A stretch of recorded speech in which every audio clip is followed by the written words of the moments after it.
तो अब स्थिति हमारे देश की ऐसी हो गई है कि अगर कहीं पर खूबसूरत फूलों के गमले भी सरकार ने लगा दिए हैं ताकि शहर सुंदर दिखे, सड़कें फुटपाथ सुंदर दिखें, तो लोग उसे भी चोरी करके ले जाते हैं। और इनकी रखवाली के लिए भी अब पुलिस की तैनाती की जा रही है और होम गार्ड्स की तैनाती की जा रही है। चोरी के बाद अब हम उस कामचोरी के बारे में आपको बताएंगे जिसकी वजह से हमारे देश में ज्यादातर सरकारी प्रोजेक्ट्स कभी भी समय पर पूरे नहीं होते, क्योंकि चोरी सिर्फ सामान की नहीं होती। अगर लोग काम की चोरी करते हैं तो उसे काम चोरी कहा जाता है, यह भी चोरी है। आज हम इस बात का विश्लेषण करेंगे कि भारत में कंस्ट्रक्शन के नाम पर, इंफ्रास्ट्रक्चर के नाम पर लोगों को घंटों ट्रैफिक जैम में फंसाकर इनके धैर्य का इम्तिहान कब तक ऐसे ही लिया जाता रहेगा। लेकिन उससे पहले आप ये तस्वीरें देखिए जो लगभग 3 वर्ष पहले चीन से आई थी। तस्वीरें आपको दिखाते हैं। उस समय दुनिया कोविड से ज्यादा परिचित नहीं थी, लेकिन चीन ने तब इस महामारी से निपटने के लिए सिर्फ 10 दिनों के अंदर 1000 बेड वाला एक अस्पताल बना दिया था। और चीन ने तब यह वीडियो रिलीज किया था और इस वीडियो में उन्होंने बताया था कि कैसे उन्होंने सिर्फ 10 दिन के अंदर इतना बड़ा अस्पताल बना दिया था। 1000 बेड वाला अस्पताल चीन ने 10 दिन के अंदर बना दिया था। तस्वीरें आप देखिए, उन्होंने एक ये वीडियो बनाया और इस वीडियो को पूरी दुनिया में जारी किया और बताया कि 10 दिन के अंदर क्या क्या किया जा सकता है। क्या आपने कभी सोचा है कि आप कल्पना भी कर सकते हैं कि हमारे देश में कोई अस्पताल, कोई बिल्डिंग, कोई इमारत, कोई सड़क, कोई पुल 10 दिन में बनकर तैयार हो जाए? इसका मतलब यह है कि यह संभव तो है, यह किया जा सकता है, लेकिन हमारे देश में नहीं होगा।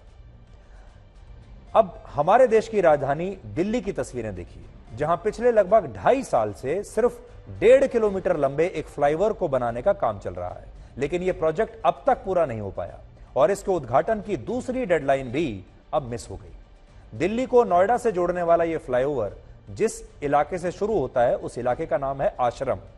वहां दिन के 24 घंटे हर समय इस कंस्ट्रक्शन की वजह से ट्रैफिक जैम लगा रहता है और यह वर्षों से है। लेकिन दुख की बात यह है कि ना तो लोग अब इसके खिलाफ कोई शिकायत कर रहे हैं, ना ही सरकारी विभागों की कामचोरी पर कोई सवाल उठा रहा है और ना ही इन कामचोर सरकारी अधिकारियों पर कोई एक्शन हो रहा है।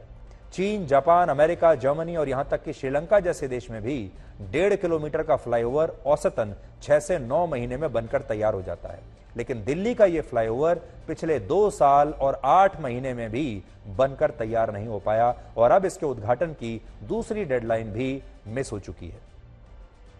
28 फरवरी को दिल्ली के मुख्यमंत्री अरविंद केजरीवाल और पूर्व उप मुख्यमंत्री मनीष सिसोदिया को इस फ्लाईओवर का उद्घाटन करना था, लेकिन इसे फिर से टाल दिया गया और यह दूसरी बार ऐसा हुआ है।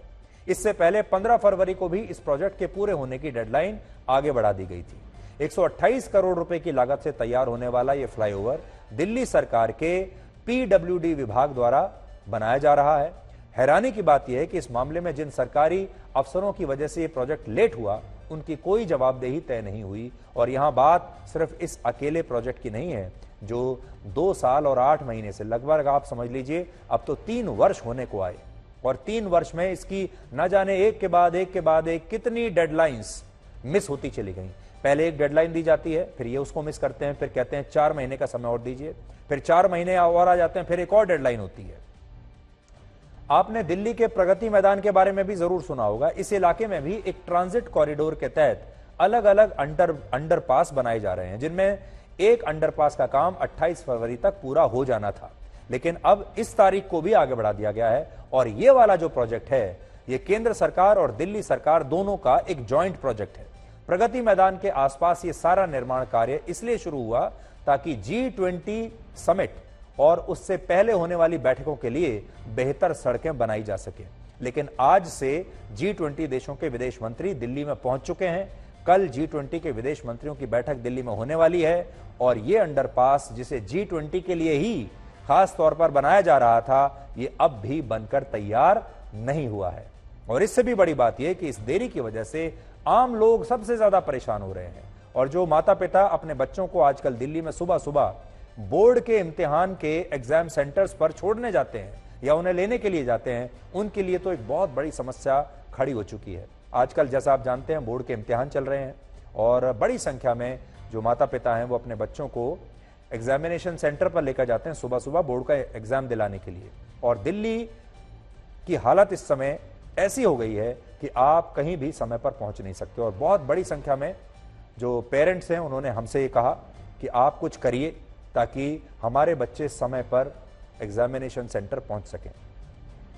आज हमारे देश की स्थिति है कि भारत एक कंस्ट्रक्शन प्रधान देश बन गया है, जहां 5 किलोमीटर की एक मामूली सी सड़क के निर्माण में औसतन 1.5 साल का समय लग जाता है। और अगर कोई फ्लाईओवर या पुल का निर्माण करना हो तो उसमें औसतन 4 से 6 साल लग जाते हैं। और इसके बाद भी कोई गारंटी नहीं कि ये काम समय पर पूरा हो ही जाएगा।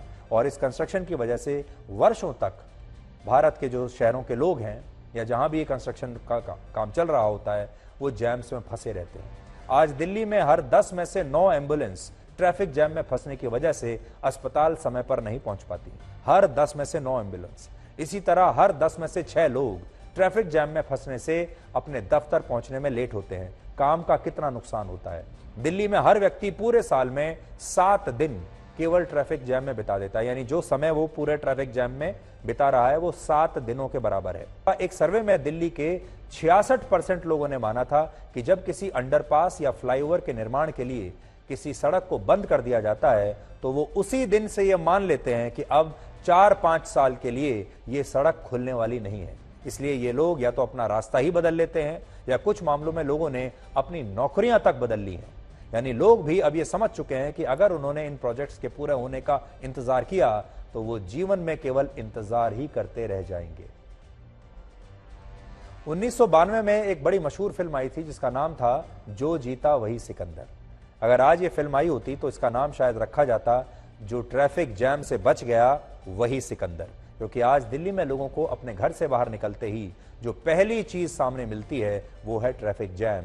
और इस ट्रैफिक जैम की सबसे बड़ी वजह है यही सरकारी अफसरों की, सरकारी कर्मचारियों की काम चोरी।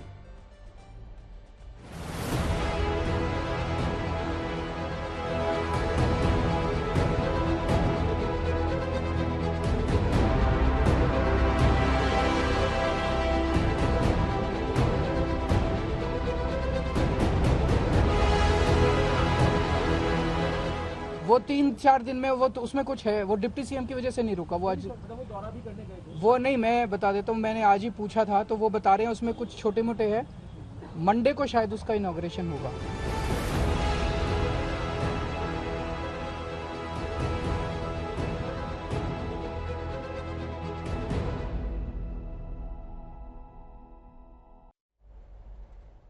तो आज ये विषय हमने ब्लैक एंड व्हाइट में इसलिए उठाया क्योंकि दिल्ली में बड़े संख्या में लोग हमें मिलते थे और कहते थे कि आप इसके बारे में आवाज़ क्यों नहीं उठाते।